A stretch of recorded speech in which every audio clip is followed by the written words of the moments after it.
DSC preparation కి మిగిలిన తక్కువ సమయాన్ని డిఎస్సి 2024 యాప్ లేదా DSC2024.com తో జాబ్ ని సాధించండి. భారత్ పాకిస్తాన్ మధ్య కాల్పులు ఆగిపోయాయి. సీజ్ ఫైర్ ఒప్పందం జరిగింది. కానీ సైబర్ దాడులు మాత్రం ఆగలేదు. భారత్ పైకి పాకిస్తాన్తో పాటు ఆ దేశానికి సపోర్ట్ చేసే మంద ఇండియాపై సైబర్ అటాక్స్ చేస్తోంది. ప్రభుత్వ రంగ సంస్థలు, ఎంఎస్ఎంఈలు, పోర్టులు, ఎయిర్పోర్టులు, పవర్ గ్రిడ్లు వంటి వాటిని టార్గెట్ చేసుకుంటూ డేటా చోరీకి ప్రయత్నం చేస్తున్నారు. అంతేకాదు, హ్యాకింగ్ ద్వారా భారత వ్యవస్థలను కుప్పకూల్చామంటూ ప్రచారం చేసుకోవటం ఆందోళన కలిగిస్తోంది. భారత్ను దెబ్బతీయటానికి పాక్ అన్ని రకాలుగా కుట్రలు చేస్తూనే ఉంది. పహల్గా ఉగ్రదాడి తర్వాత మనపై సైబర్ అటాక్ స్టార్ట్ చేసింది. భారత సర్వర్లపై పాక్ హ్యాకర్లు విరుచుకుపడ్డారు. ఆపరేషన్ సింధూర్ తర్వాత ఈ దాడులు మరింత తీవ్రమయ్యాయి. కేవలం పాకిస్తాన్ మాత్రమే కాకుండా Turkey, Bangladesh, Malaysia, Indonesia, Iraq, China, Middle East, మొరాకోకు చెందిన హ్యాకర్ల గ్రూప్ పెద్ద ఎత్తున దాడి చేస్తోంది. కాల్పుల విరమణ ఒప్పందం కుదిరిన హ్యాకర్లు మాత్రం భారత్ను వదలటం లేదు.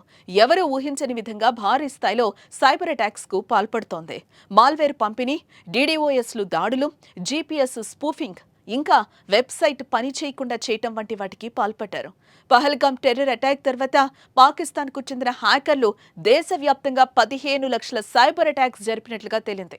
అయితే వాటిలో 150 మాత్రమే విజయవంతమైనట్టు సమాచారం. మిగిలిన వాటిని భారత్ నిర్వీర్యం చేసింది. ముఖ్యంగా ప్రభుత్వ రంగ సంస్థలు, ఎంఎస్ఎంఈలు, పోర్టులు, ఎయిర్పోర్టులు, పవర్ గ్రిడ్లు, రవాణా సేవలు వంటి కీలక మౌలిక సదుపాయాలను ఇవి లక్ష్యంగా చేసుకున్నాయి.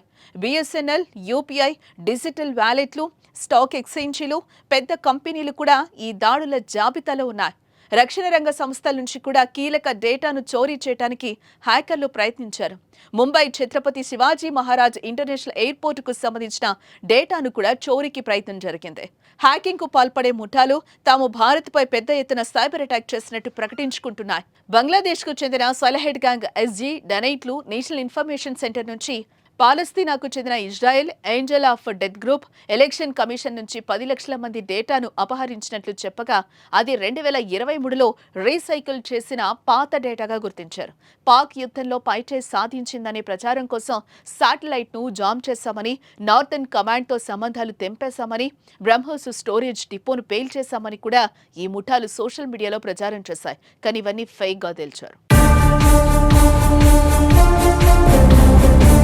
హ్యాకింగ్ పై అప్రమత్తంగా ఉండాలని సైబర్ నిపుణులు హెచ్చరిస్తున్నారు. ముఖ్యంగా పాకిస్తాన్కు చెందిన APT36 గ్రూపు తీవ్రమైన నష్టం కలిగిస్తోందని చెప్పారు. ఈ గ్రూపు మాల్వేర్ పేలోడ్స్ ద్వారా దాడులు చేస్తోంది. ఇది ఉపయోగించే అల్లాకొరే, క్రిమిసన్ రాట్ వంటి మాల్వేర్లు కంప్యూటర్లోకి ప్రవేశిస్తే మొత్తం వారి చేతిలోకి వెళ్లిపోతుందని సైబర్ నిపుణులు చెప్తున్నారు. భారీగా సైబర్ దాడులతో కీలక రంగాల్లో సైబర్ భద్రతా చర్యలను మరింత పటిష్టం పరిచేందుకు కేంద్రం సిద్ధమైంది. భారీగా జరుగుతున్న సైబర్ దాడుల నేపథ్యంలో మన ఫోన్లకు వచ్చే లింక్స్, అన్నోన్ మెసేజెస్ పై కూడా అప్రమత్తంగా ఉండాలి.